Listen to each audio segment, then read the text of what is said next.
दोस्तों स्वागत है आप सभी का एक बार फिर से आपके अपने YouTube चैनल डिफेंस पॉइंट पर। आज का हमारा ये वीडियो साइंस का दूसरा वीडियो है और इस वीडियो के बाद में आप लोगों का यूनिट्स एंड मेजरमेंट चैप्टर जो है वो ख़त्म हो जाएगा। ठीक है, तो दोस्तों वीडियो जो है काफ़ी ज़्यादा इंपॉर्टेंट और स्पेशल होने वाला है, तो इसको पूरा ज़रूर से देखिएगा। और आप लोगों ने कितना स्कोर किया है नीचे कमेंट बॉक्स में कमेंट में बताना बिल्कुल भी मत भूलिएगा। तो वीडियो शुरू करने से पहले बोलना चाहूँगा कि अगर आप लोग चैनल पर पहली बार आए हैं तो चैनल को सब्सक्राइब कर लें और बेल आइकन को प्रेस कर लें, ताकि आप लोगों को हमारे द्वारा दिए जाने वाले सभी लेटेस्ट अपडेट्स मिलते रहें। तो चलिए शुरू करते हैं हमारा आज का ये वीडियो बिना किसी देरी के। तो देखिए दोस्तों, पहला क्वेश्चन जो कि आपकी स्क्रीन पर है कि डॉब्सन इकाई का प्रयोग किया जाता है।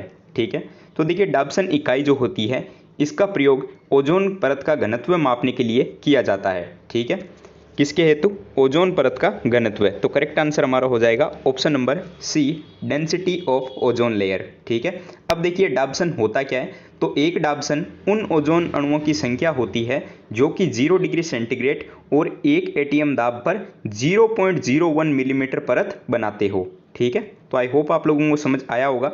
आइए देखते हैं नेक्स्ट क्वेश्चन। तो अगला क्वेश्चन आपको यहाँ पर दिया गया है कि टेकियान से क्या तात्पर्य है। ठीक है, यानी कि ये जो टेकियान शब्द है इसका तात्पर्य क्या होता है या फिर इसका मीनिंग क्या होता है। ठीक है, तो आपको ऑप्शंस दिए गए हैं। भारी नाभिक वाले अणु का भाग, प्रकाश की गति से तीव्र गति वाले कण, वायु में ध्वनि की गति से तीव्र गति वाले कण, या फिर जालक की कंपन की मात्रा। ठीक है, तो देखिए टेकियान जो शब्द होता है इसका मीनिंग होता है कि प्रकाश की गति से तीव्र गति वाले जो कण होते हैं उनको टेकियान बोला जाता है। ठीक है, तो करेक्ट आंसर क्या हो जाएगा? ऑप्शन नंबर बी, प्रकाश की गति से तीव्र गति वाले कण उनको टेकियान कहा जाता है। काफ़ी इंपॉर्टेंट क्वेश्चन है, ध्यान में रखिएगा। एसएससी के एग्जाम में ये क्वेश्चन आ चुका है।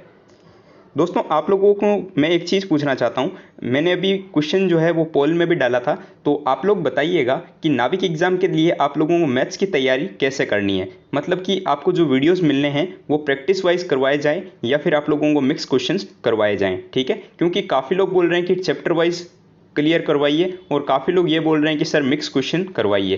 तो आप लोग किस तरीके से वीडियो चाहते हो नीचे कमेंट बॉक्स में कमेंट में बताना बिल्कुल भी मत भूलिएगा, क्योंकि जल्दी से हम वीडियो शुरू कर देंगे। क्योंकि अगर हम लोग लेट करेंगे तो फिर आपका सिलेबस नहीं हो पाएगा और आप लोगों की प्रैक्टिस जो है वो नहीं हो पाएगी। ठीक है, तो आप लोग नीचे कमेंट बॉक्स में बता दीजिएगा कि आप लोगों को टॉपिक वाइज करवाया जाए या फिर प्रैक्टिस सेट्स करवाए जाएँ। ठीक है, चलिए देखिए नेक्स्ट क्वेश्चन जो कि आपको दिया गया है कि पारिस्थितिक दबाव को मापने के लिए इकाई कौन सी होती है। ठीक है, तो आपको ऑप्शंस दिए गए हैं नॉट, बार, जूल या फिर ओम।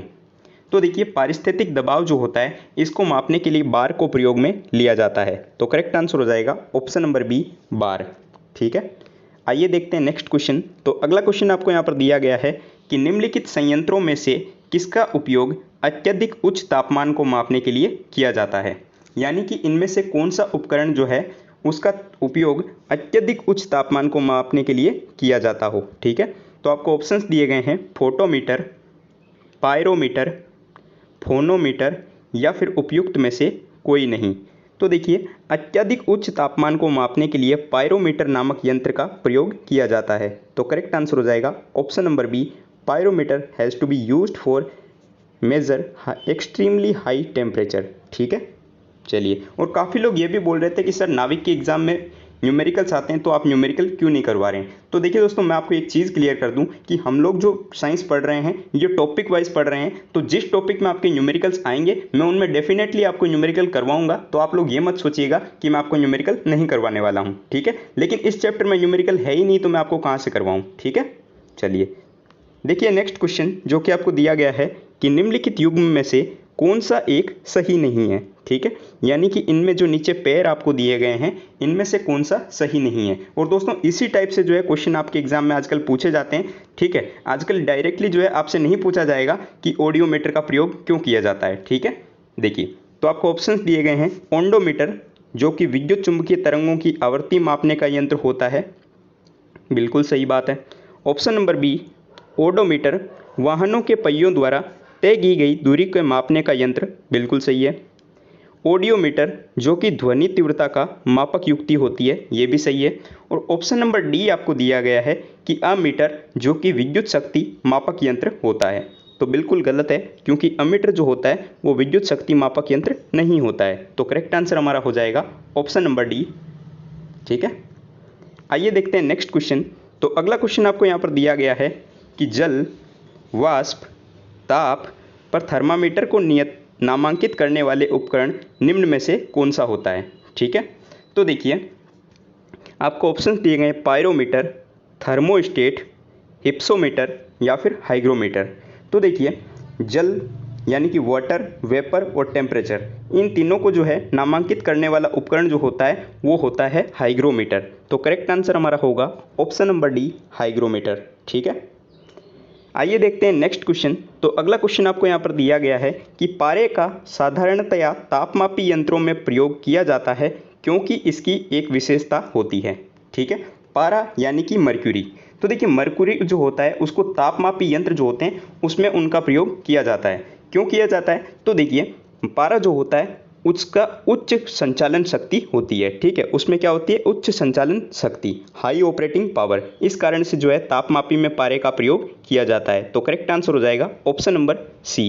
एयरफोर्स वाई ग्रुप के प्रीवियस ईयर्स में आ चुका है, तो बहुत ज़्यादा इंपॉर्टेंट आपके लिए भी हो जाता है। ठीक है, देखिए अगला क्वेश्चन आपको यहाँ पर दिया गया है कि वायु दाब मापी की रीडिंग में अचानक गिरावट संकेत देती है कि।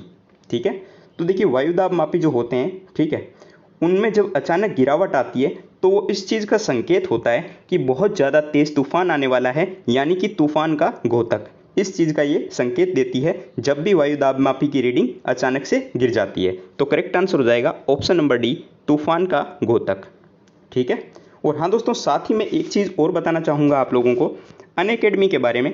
अनअकैडमी के द्वारा 2 नए कोर्सेज को शुरू किया गया है, जो कि है कमांडो एनडीए और मिशन एयरफोर्स नेवी। तो अगर आप लोग एनडीए एग्ज़ाम या फिर एयरफोर्स नेवी एग्ज़ाम के लिए तैयारी कर रहे हैं तो आप लोग इसके लिए इनरोल कर सकते हो। काफ़ी अच्छे बेसिस हैं, अच्छे एजुकेटर्स के द्वारा आपको यहाँ पे पढ़ाया जाएगा। ठीक है, और इन दोस्तों इन कोर्सेज़ की कीमत भी जो है जल्दी ही हाई होने वाली है। तो अगर आप लोग इनकी तैयारी कर रहे हो तो जल्दी से इसमें रजिस्टर कर लीजिएगा। तो आपको मैं प्रोसेस बता देता हूँ। सबसे पहले जो है आप लोगों को अनअकैडमी का लर्नर ऐप को इंस्टॉल करना होगा, और उसके बाद में दोस्तों आप लोगों को सिंपली उसमें रजिस्टर कर लेना है। और उसके बाद में आप लोगों को चूज़ कोर्स का ऑप्शन देखने को मिलेगा। तो कोर्स में आप लोगों को एनडीए, एयरफोर्स XY और नेवी को सिलेक्ट करना है, और उसके बाद में आप लोगों को गेट सब्सक्रिप्शन के बटन पर क्लिक करके एक सब्सक्रिप्शन प्लान को चूज़ करना है, और वहाँ पे आपको पूछा जाएगा रेफरल कोड। तो दोस्तों रेफरल कोड में आप लोगों को डिफेंस पॉइंट ज़रूर से फिल कर देना है, जिससे कि आप लोगों को एक बहुत अच्छा डिस्काउंट देखने को मिल जाएगा। ठीक है, तो इस प्रकार से आप लोग इन कोर्सेज के लिए इनरोल कर सकते हो। लिंक्स जो है आप लोगों को इस वीडियो के नीचे डिस्क्रिप्शन बॉक्स में दी गई है। इनकी प्राइजेस जो है वो जल्दी ही हाई होने वाली है, तो अगर आप लोग इनकी तैयारी कर रहे हो तो इसके लिए इनरोल कर लीजिएगा। ठीक है, चलिए देखते हैं नेक्स्ट क्वेश्चन। तो अगला क्वेश्चन आपको यहाँ पर दिया गया है कि समय मापक विज्ञान होती है। ठीक है, तो आपको ऑप्शंस दिए गए हैं कॉस्मोलॉजी, हारोलॉजी, टोमोग्राफी या फिर इनमें से कोई नहीं। तो देखिए समय मापक विज्ञान ये जो होती है वो होती है हारोलॉजी। तो करेक्ट आंसर होगा ऑप्शन नंबर बी, हारोलॉजी। ठीक है, नेक्स्ट क्वेश्चन जो कि दिया गया है कि द्रव क्रिस्टल का प्रयोग किया जाता है या फिर द्रव क्रिस्टल प्रयुक्त किए जाते हैं। तो देखिए द्रव क्रिस्टल जो होते हैं वो प्रदर्शन युक्तियों में, कलाई घड़ियों में और पॉकेट कैलकुलेटरों में। ठीक है, इन तीनों चीज़ों में किया जाता है। तो इसके लिए हमारा सही आंसर हो जाएगा ऑप्शन नंबर डी, उपयुक्त सभी में जो है वो द्रव क्रिस्टल का प्रयोग किया जाता है। ठीक है, ये क्वेश्चन भी जो है आपके लिए काफ़ी ज़्यादा इंपॉर्टेंट हो जाता है। जब ऑफलाइन पेपर होता था इंडियन कोस्ट गार्ड का, तो उस टाइम जो है ये क्वेश्चन पूछा जाता था। ठीक है, नेक्स्ट क्वेश्चन जो कि आपको दिया गया है कि कोणीय वेग का मात्रक क्या होता है। कोणीय वेग आपसे पूछा गया है। ठीक है, तो देखिए कोणीय वेग जो होता है इसका मात्रक होता है रेडियन प्रति सेकंड। ठीक है, आप लोगों को याद रखना है, ये क्वेश्चन काफ़ी बार आपके एग्जाम्स में आता है। नेवी SSR के एग्जाम में भी ये क्वेश्चन पूछा जा चुका है। तो कोणीय वेग का मात्रक होता है रेडियन प्रति सेकंड। ठीक है, तो करेक्ट आंसर हो जाएगा ऑप्शन नंबर ए। दोस्तों इस टॉपिक में से जो है आप लोगों को सिर्फ 1 से 2 क्वेश्चन पूछे जाते हैं। तो आप लोगों को जो है सिर्फ आप लोगों को मात्रक पढ़ने हैं, विमीय सूत्र पढ़ना है और यंत्रों के बारे में पढ़ना है। ठीक है, ज़्यादा आप लोगों को इस टॉपिक में से नहीं पढ़ना है। चलिए देखते हैं नेक्स्ट क्वेश्चन। तो अगला क्वेश्चन जो कि आपको दिया गया है कि प्लांक नियतांक का विमीय सूत्र क्या होता है। ठीक है, प्लांक नियतांक, तो प्लांक्स कांस्टेंट जो होता है इसका विमीय सूत्र, ये भी आपको याद रखने पड़ेंगे क्योंकि इनमें से जो है एक पूछा जाता है। ठीक है, तो आपको याद रखना है कि प्लांक नियतांक जो होता है उसका विमीय सूत्र होता है m1L2, मैं यहाँ पे लिख देता हूँ m1L2 और t-1। ठीक है, अगर आपको निकालना आता है तो आप लोग निकाल सकते हो, लेकिन जल्दी याद रखने के लिए आप लोग इनको लर्न भी कर सकते हो। ठीक है, तो m1L2 और t-1, तो हमारा करेक्ट आंसर हो जाएगा ऑप्शन नंबर ए। ठीक है, आप लोग जो है इनको डेराइव भी करके निकाल सकते हो। ठीक है, आइए देखते हैं अगला प्रश्न। तो नेक्स्ट क्वेश्चन दोस्तों आपको यहाँ पर दिया गया है कि विशिष्ट प्रतिरोध का मात्रक क्या होता है। ठीक है, विशिष्ट प्रतिरोध, इसको इंग्लिश में कहा जाता है स्पेसिफिक रेजिस्टेंस। ठीक है, तो विशिष्ट प्रतिरोध जो होता है इसका मात्रक होता है ओम इंटू मीटर। ठीक है, तो करेक्ट आंसर हमारा होगा option number A, ohm into meter, जो कि विशिष्ट प्रतिरोध का मात्रक होता है। देखिए नेक्स्ट क्वेश्चन जो कि आपको दिया गया है कि उपरोक्त में से कौन सी विमाहीन राशि है, यानी कि जिसकी विमा नहीं होती। तो विमाहीन राशि के बारे में पूछा गया है। तो आपको ऑप्शंस दिए गए हैं कार्य, प्रतिरोध, गेज नियतांक या फिर आवर्धन क्षमता।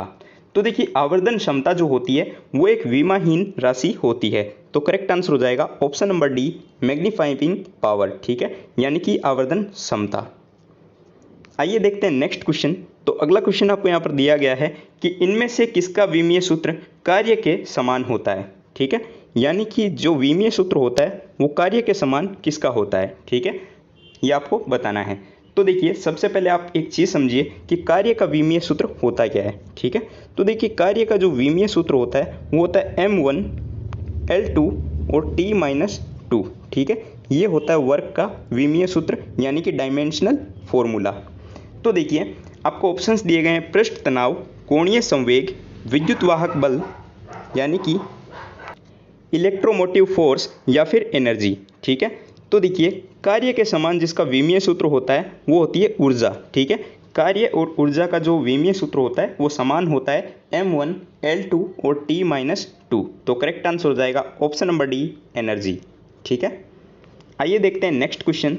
तो दोस्तों अगला क्वेश्चन जो कि आपको यहाँ पर दिया गया है कि उपरोक्त में से कौन सा व्युत्पन्न मात्रक नहीं है। व्युत्पन्न मात्रक क्या होते हैं, यानी कि डेराइव्ड यूनिट। तो आपको ये बताना है कि यहाँ पर जो ऑप्शंस आपको दिए गए हैं इनमें से कौन सी जो है डेराइव्ड यूनिट नहीं है। ठीक है, यानी कि व्युत्पन्न की गई मात्रक नहीं है। तो आपको ऑप्शंस दिए गए हैं क्षेत्रफल यानी कि एरिया, वेग यानी कि वेलोसिटी, बल यानी कि फोर्स या फिर समय, टाइम। ठीक है, तो देखिए समय जो होता है यानी कि टाइम, ये एक व्युत्पन्न मात्रक नहीं है।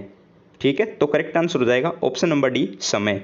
क्योंकि देखिए क्षेत्रफल, वेग और बल ये जो है डेराइव्ड यूनिट होती है, यानी कि व्युत्पन्न मात्रक होते हैं, लेकिन समय जो है वो एक व्युत्पन्न मात्रक नहीं होता है। ठीक है, इस टाइप से भी क्वेश्चन पूछे जाते हैं। इसके अलावा आप लोगों को और भी काफ़ी याद रखने पड़ेंगे कि व्युत्पन्न मात्रक कौन से नहीं होते हैं, और विमाहीन राशियों के बारे में भी आपको पढ़ लेना है। मैं आप लोगों को टेलीग्राम पर प्रोवाइड करवा दूंगा। और हाँ दोस्तों, इन क्वेश्चंस की भी पीडीएफ जो है आप लोगों को टेलीग्राम ग्रुप पर मिल जाएगी। तो अगर आप लोग टेलीग्राम पर नहीं जुड़े हुए हो तो उसकी लिंक भी जो है आपको इस वीडियो के नीचे डिस्क्रिप्शन बॉक्स में दी गई है।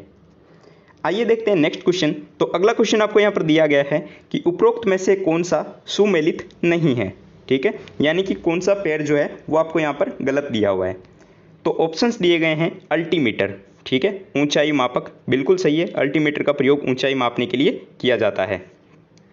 ऑप्शन नंबर बी, टेलीस्कोप, जिसका प्रयोग दूर की वस्तुओं को स्पष्ट देखने में किया जाता है, ये भी सही है। तीसरा ऑप्शन दिया गया है लेक्टोमीटर, जो कि दूध की शुद्धता को मापने का यंत्र होता है। आई होप आप लोगों को पता होगा इन सब के बारे में। और चौथा ऑप्शन जो कि आपको दिया गया है स्टेथोस्कोप। ठीक है, स्टेथोस्कोप जिसमें बोला गया है कि सूक्ष्म वस्तुओं को देखने हेतु, ये यहाँ पे गलत हो जाएगा। तो हमारा सही आंसर हो जाएगा ऑप्शन नंबर डी, स्टेथोस्कोप। क्योंकि देखिए स्टेथोस्कोप जो होता है जिसका प्रयोग डॉक्टर लोग करते हैं, इसका प्रयोग किया जाता है दिल और फेफड़ों के परीक्षण में। ठीक है, यानी कि हार्ट और आपके जो फेफड़े होते हैं उनके परीक्षण में किया जाता है। आप लोगों को पता होगा कि किस प्रकार का दिखता है स्टेथोस्कोप। ठीक है, तो करेक्ट आंसर हमारा हो जाएगा ऑप्शन नंबर डी। आइए देखते हैं नेक्स्ट क्वेश्चन। तो अगला क्वेश्चन दिया गया है कि ईडियोमीटर नामक जो उपकरण होता है वो किसके मापन हेतु प्रयोग में लिया जाता है। तो ऑप्शंस दिए गए हैं गैसों की दाब मापने का यंत्र, गैसों का आयतन मापने का यंत्र, वायुमंडल की आर्द्रता मापने का यंत्र या फिर इनमें से कोई नहीं? तो देखिए ईडियोमीटर जो होता है इसका प्रयोग किया जाता है गैसों का आयतन मापने हेतु।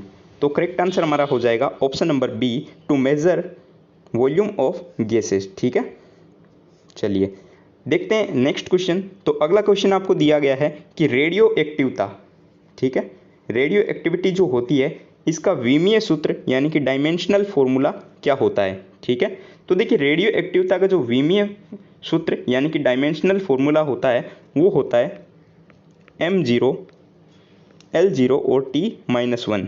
तो करेक्ट आंसर हमारा हो जाएगा ऑप्शन नंबर ए। ठीक है, तो चलिए देखते हैं लास्ट क्वेश्चन। तो लास्ट क्वेश्चन आपको यहाँ पर दिया गया है कि अनोन्य प्रेरण का मात्रक क्या होता है? ठीक है, अनोन्य प्रेरण जिसको इंग्लिश में कहा जाता है म्यूचुअल इंडक्शन। तो देखिए अनोन्य प्रेरण का मात्रक होता है हेनरी। ठीक है, तो इस क्वेश्चन के लिए हमारा करेक्ट आंसर हो जाएगा ऑप्शन नंबर ए, हेनरी। और एक चीज़ दोस्तों आप लोगों को और याद रखनी है कि अनोन्य प्रेरण जो होता है इसको रिप्रेजेंट किया जाता है यानी कि प्रदर्शित किया जाता है एम के द्वारा। ठीक है, तो ये भी जो है आप लोगों से पूछा जा सकता है, तो आपको याद रखना है, ठीक है, कि अनोन्य प्रेरण को जो है एम से प्रदर्शित किया जाता है और इसका मात्रक होता है हेनरी। ठीक है, तो यहाँ पर जो है आप लोगों को ये चैप्टर कंप्लीट हो जाता है यूनिट एंड मेजरमेंट। तो आप लोग जो है दोनों वीडियोस को फिर से देख लीजिएगा। अगर कोई कन्फ्यूजन है तो आप लोग नीचे कमेंट बॉक्स में कमेंट के माध्यम से पूछ लीजिएगा। ठीक है, फिर भी कोई डाउट बचता है तो आप लोग टेलीग्राम ग्रुप पर भी जो है मुझसे पूछ सकते हो, लिंक आपको नीचे वीडियो के डिस्क्रिप्शन में मिल जाएगी। ठीक है, चलिए नेक्स्ट वीडियो से हम लोग एक नया टॉपिक शुरू करेंगे। और एक चीज़ और बता दीजिएगा कि आप लोगों को मैथ्स जो है वो टॉपिक वाइज करवाई जाए या फिर मिक्स्ड क्वेश्चन करवाए जाएं। ठीक है, तो अगर वीडियो पसंद आया हो तो लाइक, शेयर और सब्सक्राइब करना बिल्कुल भी मत भूलिएगा। मिलते हैं एक नए वीडियो में, तब तक के लिए जय हिंद दोस्तों।